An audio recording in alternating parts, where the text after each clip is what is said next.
More people signed up for this than Frito-Lay had Twitter followers in 13 years, right?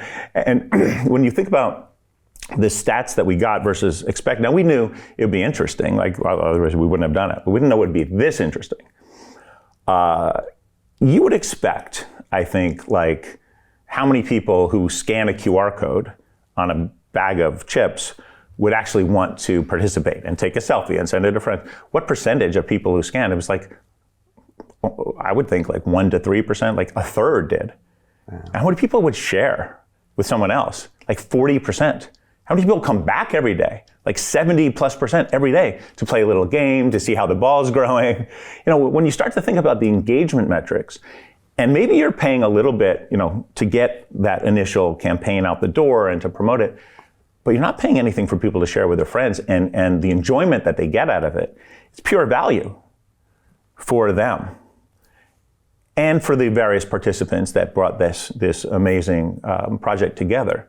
So it was an honor to be part of this, but I also think it was an interesting pioneering experiment to see if we can now converge all these elements, the Web3 wallet, the ease of use for the next generation of that to be zero friction, the digital object that are programmable, the Vatom kind of objects that are not just, they don't just sit there, they do something, they can react. And we can talk a little about what they can do outside of this example. They're amazing, they could do anything. They could pop out and float in augmented reality and go look for pizza, like they're programmable, right? Coming together in that situation. And then you start to recognize, why are you doing this at all as a marketer, as a business? It's not as an experiment anymore. It's not to just try it. It's because you're delivering better business outcomes, better metrics than you would in previous generations of these type of, not only technologies, but methods of communication. I'm going to play the video, and then I got a bunch of questions for you. Sure. So we'll roll the Frito-Lay Pepsi video right now. PepsiCo partnered with Vatom for the 2022 FIFA World Cup to bring an experience like never before. It was the largest thing that was ever done in Web3, with over 200+ million bags of chips printed with QR codes. What came next was they chose their favorite team, they registered, and more than 40% of the people that arrived played all of the game. They took a photo of themselves. That photo got turned into a 3D hexagon golden coin, which was a gift. It was an NFT. Those photos got added to a giant UGC soccer ball. Once fans were added to that ball, they had the opportunity to see other fans, who they were cheering for. They took photos of themselves with bags of chips, they were able to see celebrities, and hundreds of thousands of people were united around their love for soccer in what is one of the largest UGC experiences to date. Fans also had the opportunity to play additional games to get more entries into the sweeps. There were additional weekly prizes that were given away. Game mechanics that were employed drove fans to come back on a regular basis to be able to participate, to earn more entries and potentially win more prizes. 70% of the people that participated came back regularly, and almost 40% of those people shared it with their friends, leveraging that power of a local network. Fans were able to collect objects in AR, they used scratch cards to gain additional entries, answered trivia questions, and more. The games were simple, but highly engaging. In just 60 days of the Pass the Ball challenge, PepsiCo earned more directly addressable users than they had earned Twitter followers in the previous 13 years.